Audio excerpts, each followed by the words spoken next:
When 9/11 occurred, I was in my 5th semester at College of the Ozarks. I was 20 years old. They came into our house and they attacked us, and there was no question that something needed to be done about it.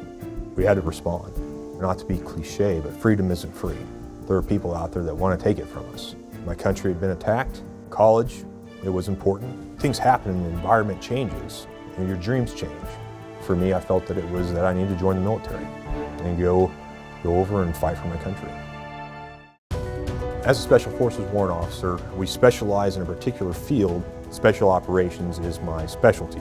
I provide basically years of experience and can make recommendations and give advice to that commander in his decision-making process. 5th Group has played a leading role within the global war on terrorism. Shortly after the attack on the towers, detachments from 5th Group were in Afghanistan working with the Northern Alliance, ultimately overthrowing the Taliban and basically establishing and putting a new government in place.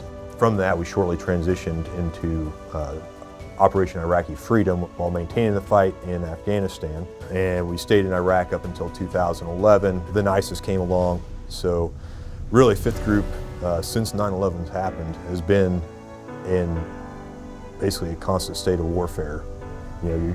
Whenever you get home from a trip, you're training to go back on your next trip. And it was difficult for a long time because we were on a 6 months on, 6 month off cycle. And so we'd come back from a 6-month trip. Your family wants to have time with a soldier, but you also know that you've got to train. So now you take more time away from that family, but as a leader, you're looking at it as like, hey, I am giving you the best chances of coming back home to your family.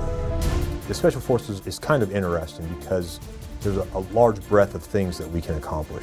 We're working behind enemy lines with a resistance element, training them, supporting them, and basically working with them to destabilize a nation in order to ultimately achieve the U.S. objective. We have our foreign internal defense mission that we conduct in which we bolster and train foreign militaries to help strengthen their capability to defend their own nation. When I was working in Baghdad, we were doing a lot of direct action operations. So basically, the standard, kicking doors, doing, stuff you see in the movies. You've got elements out there that are putting in IEDs. So, there's always those threats. Ultimately, if someone's to ask me, hey, would you do it again? Or would you have stayed in college and ran that course? Without a doubt, I would have done it again. This war has been going on since 9/11. We're almost getting close to 2 decades. And war is kind of just what my life is. It's either preparing to go to war or deployed and in war. And, to me, that's what normal is. Really, it's about having determination to finish what we start, because there's still threats out there. And, if it takes 20 years, it takes 30 years, God forbid, but, I would gladly fight the wars now so that, my children and grandchildren don't have to fight them later. I still remember 9/11, there was people jumping out of that tower. And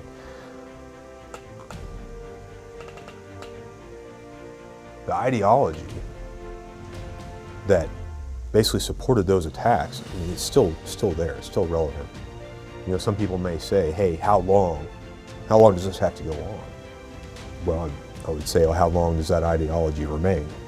War is an ugly thing, and it's ugly for a reason, because no one should ever want to turn to war before we've exhausted all other options available to us.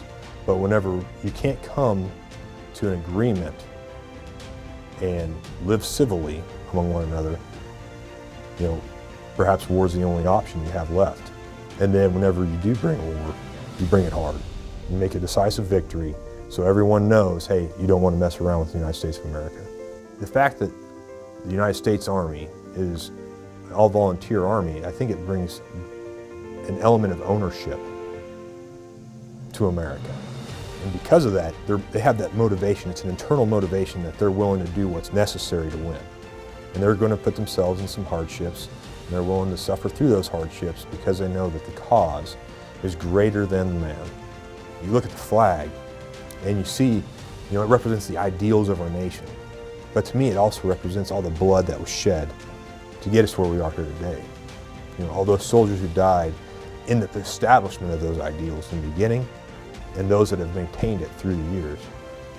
America's not a perfect place, but I would say that, if you look at the result of these ideals, the results of the freedoms that we have, America, when you compare it to any other nation on the planet, is the greatest nation there is.